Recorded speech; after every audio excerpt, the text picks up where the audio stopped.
as a citizen of Arkansas, watching what was happening at our state capitol and happening with our state government, and then hearing from people around this state who were discouraged with our current leadership, and people by the thousands started asking me to step up to the plate and do something about it. And I tried stepping up to the plate as a citizen activist and did as much as I could from the perspective of a citizen activist, but I determined that I could do a lot more and be a lot more effective in the governor's seat. And since that's what people around the state by the thousands were asking me to do, I said, okay, I will step up to the plate and offer you an opportunity and offer the people of the state a choice between a progressive a progressive Republican versus a constitutional conservative Republican. Very clear difference between a big establishment, big spend, big government establishment Republican versus conservative. Very good. All right. Great answer. Tell us a little bit about yourself for the folks that might not keep up with newspapers or whatever. What are you doing? I am a small business owner, a wife, a mother. I'm an analyst on Fox News, Fox Business Network. Yes, it started out as a Second Amendment advocate, gun rights analyst, but quickly moved into political analysis during the presidential campaign. I was there as the Citizens for Trump national spokesperson. I was there to try to defend candidate Trump as well as President Trump, and still do political analysis on a regular basis up until about when I announced for exploratory committee. That kind of went to the sideline because I've been busy traveling the state of Arkansas. Once the folks of Arkansas started asking me to step up to the plate, I started traveling the state to listen to the people, citizens and business owners, to find out what the issues were that were affecting their lives negatively that involved state government. And so I've kind of backed off of Fox, but yes. And also in the background, as far as qualifications for governor, all of my adult life, I've been fighting for justice. I've been fighting waste, fraud, and abuse in government from the perspective of an investigative television journalist for 2 decades. I was an investigative TV reporter. And then since then, I've been fighting on social media for fighting against waste, fraud, and abuse and exposing corruption in our national government. Now I am focused 100% on our state government in Arkansas. Very good.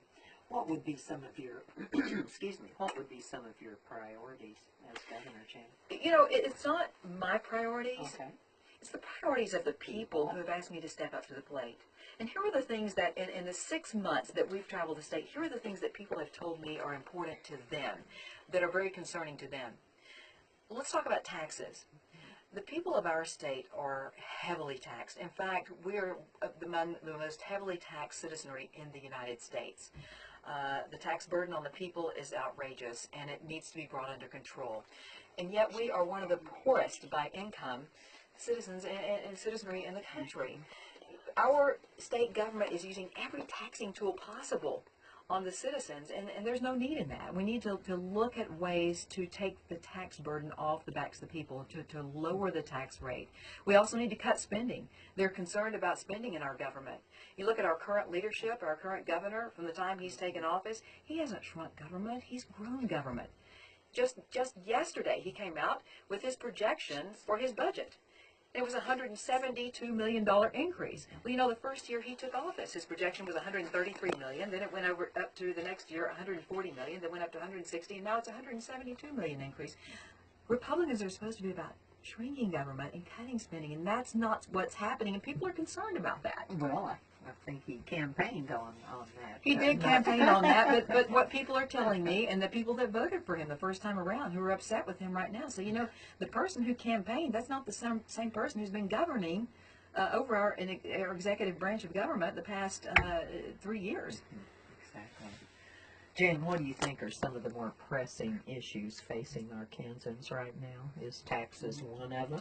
Taxes is one of them. Crime is another one. People are very concerned about crime in this state. And you know, when you're a major city, Little Rock is #1 per capita in the nation for crime, and that's not new.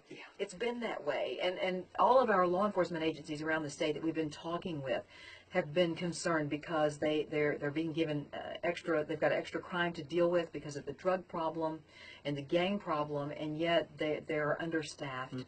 The money is not there to fight it, and the state government's in the way. And what we need to do is make sure that law enforcement, we need to be tough on crime, and we need to give them the tools they need to put the bad guys behind bars. I love it. She's awesome. Okay, let's see. Oh wait, we already went over the Fox News, and any final words or something that you would like to? What I would like to see, what the people I'm hearing want, is they don't want it to be so hard to stay on top of what their state government is doing. They want transparency in government, and we don't have that right now. There's a lot of carefully crafted language regarding how our money is being spent. There's something called group voice vote in our legislature, where our elected officials can hide behind a group vote in committee instead of a roll call vote, where you can actually nail down how your particular legislator voted on any one issue that's important to you. And that's just wrong. We should, even in committees, there should be video cameras rolling, so at any time you ought to be able to log on to the government website and see, not only look at a written record of how your legislator voted, but you should be able to see how things went down, and to see if your legislator actually spoke up for you on an issue that he or she promised to take a stand on, and that they actually represented the electorate who voted them into office, instead of representing the will of a governor and his special interests and the 10% economic elites that he's actually the puppet of. What do you do from here? Where are you going from here? I don't mean necessarily today, but what's next in your schedule for? Well, that depends on the people of this state. All right. You know, we're hoping that the people of this state are smarter than Asa Hutchinson believes they are.